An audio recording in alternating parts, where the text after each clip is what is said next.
Hello friends, ನಮಸ್ಕಾರ ಎಲ್ಲರಿಗೂ. ಇವತ್ತಿನ ಈ ವಿಡಿಯೋದಲ್ಲಿ ನಾವು ಅಲಸಂದಿ ಬೇಳೆ ವಡೆ ರೆಸಿಪಿಯನ್ನು ನೋಡ್ತಾ ಇದ್ದೀವಿ. ಅದನ್ನು ನಾವು ಹಳ್ಳಿ ಸ್ಟೈಲ್ನಲ್ಲಿ ಹರಳಲ್ಲಿ ರುಬ್ಕೊಂಡು ಮಾಡ್ಕೊತಾ ಇದ್ದೀವಿ. ತುಂಬ ಟೇಸ್ಟಾಗಿರುತ್ತೆ ಫ್ರೆಂಡ್ಸ್. ಮಿಕ್ಸಿಯಲ್ಲಿ ಮಾಡಿದ್ರೆ ಈ ಟೇಸ್ಟ್ ಸಿಗಲ್ಲ. ಒಂದು ಸಲ ಟ್ರೈ ಮಾಡಿ, ತುಂಬ ಚೆನ್ನಾಗಿರುತ್ತೆ. ಬನ್ನಿ ಯಾವ ರೀತಿ ಮಾಡ್ಕೋಬೇಕು ನೋಡ್ಕೊಳ್ಳೋಣ. ಈ ವಡೆನ ಪ್ರಿಪೇರ್ ಮಾಡೋಕ್ಕೆ ಬೇಳೆನ ನಾವು 1-2-3 ಅವರ್ ಮುಂಚೆನೇ ನೆನೆಸಿಟ್ಕೋಬೇಕು ಫ್ರೆಂಡ್ಸ್. 1 ಕಪ್ಪು ಫುಲ್ಲಾಗಿ ನಾನು ಅಲಸಂದಿ ಬೇಳೆ ತೊಗೊಂಡಿದ್ದೀನಿ. ಅದರ 1/2 ಕಪ್ ಅಷ್ಟು ಕಡಲೆಬೇಳೆಯನ್ನು ತಗೊಂಡು ಈ ರೀತಿ ಪೂರ್ತಿಯಾಗಿ ಚೆನ್ನಾಗಿ 2-3 ಸಲ ವಾಶ್ ಮಾಡಿಕೊಂಡು ಇದಕ್ಕೆ ನೀರು ಹಾಕ್ಕೊಂಡು 2-3 ಅವರು ನೆನೆಸಿಟ್ಕೋಬೇಕು. ನೋಡಿ, ಆಫ್ಟರ್ 3 ಅವರ್ಸ್ ಈ ಥರ ನಾವು ನೀರನ್ನು ಸಪ್ರೇಟ್ ಮಾಡಿಬಿಟ್ಟು ಇದನ್ನು ಹೊರಳಲ್ಲಿ ಹಾಕಿ ರುಬ್ಕೋಬೇಕಾಗುತ್ತೆ. ಸ್ವಲ್ಪ ಸ್ವಲ್ಪವಾಗಿ ತಗೊಂಡು ಹೊರಳನ್ನು ಮುಂಚೆನೇ ನೀಟಾಗಿ ತೊಳ್ಕೊಂಬಿಟ್ಟು ಅದಕ್ಕೆ ಹಾಕ್ಕೊಂಬಿಟ್ಟು ರುಬ್ಕೋಬೇಕು. ಈ ರೀತಿ ಹೊರಳಲ್ಲಿ ರುಬ್ಕೊಂಡು ಮಾಡಿಕೊಂಡ್ರೆ ತುಂಬ ಟೇಸ್ಟ್ ಚೆನ್ನಾಗಿರುತ್ತೆ. 1 ತಿನ್ನೋರು 4 ತಿಂತಾರೆ ಫ್ರೆಂಡ್ಸ್. ನಾವು ಮಿಕ್ಸಿಯಲ್ಲಿ ರುಬ್ಬಿಟ್ಟು ಮಾಡಿದ್ರೆ ಈ ಟೇಸ್ಟ್ ಸಿಗಲ್ಲ. ಮಕ್ಕಳಿಂದ ಹಿಡಿದು ದೊಡ್ಡವರವರೆಗೂ ತುಂಬ ಇಷ್ಟಪಟ್ಟು ತಿನ್ನುತ್ತಾರೆ. ಸ್ವಲ್ಪ ತರಿಯಾಗಿ ರುಬ್ಕೋಬೇಕು. ಫುಲ್ ಎಲ್ಲ ನೀಟಾಗಿ ಪೇಸ್ಟ್ ಥರ ಆಗಬಾರ್ದು. ಬೇಳೆ ಸ್ವಲ್ಪ ಸ್ವಲ್ಪ ಇರುವಾಗಲೇ ತೆಗೆದ್ಬಿಟ್ಟು ಒಂದು ಬೌಲ್ಗೆ ಹಾಕ್ಕೊಂಬಿಡಿ.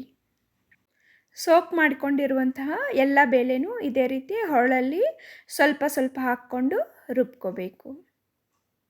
ಬಟ್ ಈ ಪ್ರಾಸೆಸ್ಗೆಲ್ಲ ಸ್ವಲ್ಪ ಪೇಷನ್ಸ್ ಇರಬೇಕು ಫ್ರೆಂಡ್ಸ್. ಈಗ ಇದೇ ಹೊರಳಲ್ಲೇ ಒಂದು 20-30 ಹಸಿಮೆಣಸಿನ್ಕಾಯಿ, ಒಂದು 2-3 ಇಂಚಷ್ಟು ನೀಟಾಗಿ ಹೊಟ್ಟು ತೆಗೊಂಡು ವಾಶ್ ಮಾಡ್ಕೊಂಡಿರುವಂಥ ಶುಂಠಿ, ಬೆಳ್ಳುಳ್ಳಿ, ಅದೇ ರೀತಿ ಕಲ್ಲುಪ್ಪನ್ನು ಸೇರಿಸ್ಕೊಂಡು ಇನ್ನೊಂದು ಗ್ರೀನ್ ಪೇಸ್ಟ್ ಥರ ಪ್ರಿಪೇರ್ ಮಾಡ್ಕೊಳ್ಳಿ. ಇದನ್ನು ಸಹ ನಾವು 2-3 ನಿಮಿಷ ರುಬ್ಬಿದ್ರೆ ಸಾಕು. ನೀಟಾಗಿ ಈ ಥರ ಪೇಸ್ಟ್ ಆಗೋಗುತ್ತೆ ಫ್ರೆಂಡ್ಸ್. ಈಗ ಈ ಪೇಸ್ಟನ್ನು ನಾವು ಅಲಸಂದಿ ಬೇಳೆ ರುಬ್ಕೊಂಡಿದ್ವಲ್ಲ ಅದೇ ಬೌಲ್ಗೆ ಸೇರಿಸ್ಕೊಂಬಿಡಿ. ಈಗ 1 ಹಿಡಿಯಷ್ಟು ಕರಿಬೇವಿನ ಸೊಪ್ಪು, ಕಟ್ ಮಾಡ್ಕೊಂಡಿರುವಂತಹ ಕೊತ್ತಂಬರಿ ಸೊಪ್ಪು, ಚಿಕ್ಕದಾಗಿ ಕಟ್ ಮಾಡ್ಕೊಂಡಿರುವಂತಹ ಆನಿಯನ್ಸನ್ನು ಸೇರಿಸ್ಬಿಟ್ಟು ನೀಟಾಗಿ ಮಿಕ್ಸ್ ಮಾಡ್ಕೊಂಬಿಡಿ. ಈ ರೀತಿ ನೀಟಾಗಿ ಮಿಕ್ಸ್ ಮಾಡ್ಕೊಂಡ ನಂತರ ಇನ್ನೊಂದು ಸಲ ಟೇಸ್ಟ್ ಮಾಡಿ ಉಪ್ಪು ಖಾರ ಕಡಿಮೆ ಇದ್ದರೆ ಈಗ ಸೇರಿಸ್ಕೋಬಹುದು. ನಂತರ ಸ್ಟವ್ ಮೇಲೆ ಒಂದು ಕಡಾಯನ್ನು ಇಟ್ಬಿಟ್ಟು ಎಣ್ಣೆಯನ್ನು ಹಾಕ್ಕೊಳ್ಳಿ ಡೀಪ್ ಫ್ರೈ ಮಾಡೋಕ್ಕೆ.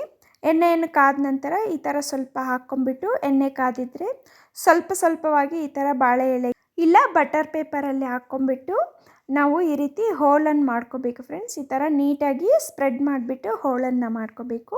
ಇಲ್ಲ ಹೋಲ್ ಇಷ್ಟ ಆಗಲ್ಲ ಅಂದರೆ ಹಂಗೇ ಕೈಯಲ್ಲಿ ತಟ್ಬಿಟ್ಟಾದರೂ ಹಾಕ್ಕೊಂಬಿಡ್ಬೋದು. ಬಾಳೆ ಎಲೆ ಇಲ್ಲ ಬಟರ್ ಪೇಪರ್ ಮೇಲೆ ಸ್ಪ್ರೆಡ್ ಮಾಡಿ ಹಾಕ್ಕೊಂಡ್ರೆ ನಮಗೆ ನೀಟಾಗಿ ಬೇಯುತ್ತೆ ಒಳಗಡೆವರೆಗೂ. ವಡೆ ಅನ್ನೋದು ಟೇಸ್ಟ್ ಚೆನ್ನಾಗಿರುತ್ತೆ ಫ್ರೆಂಡ್ಸ್. ವಡೆ ಎಲ್ಲ ಈ ರೀತಿ ಗೋಲ್ಡನ್ ಬ್ರೌನ್ ಕಲರ್ ಆದಮೇಲೆ ತೆಗೆದುಬಿಡಬೇಕು. ಪರ್ಫೆಕ್ಟಾಗಿ ಕುಕ್ ಆಗಿದೆ ಅಂತ ಅರ್ಥ. ಅಷ್ಟೇ ಫ್ರೆಂಡ್ಸ್, ಎಷ್ಟು ಈಸಿಯಾಗಿ ಟೇಸ್ಟಿ ಹಳ್ಳಿ ಸ್ಟೈಲ್ ಹೊರಳಲ್ಲಿ ರುಬ್ಬಿರುವ ವಡೆ ರೆಡಿ ಆಗೋಯ್ತು. ನೋಡಿದ್ರಲ್ಲ, ಸಾಧ್ಯ ಆದರೆ ಈ ರೀತಿ ನೀವು ಕೂಡ ಟ್ರೈ ಮಾಡಿ ಮನೆಯವ್ರಿಗೆಲ್ಲ ಟೇಸ್ಟ್ ಮಾಡಿಸಿ.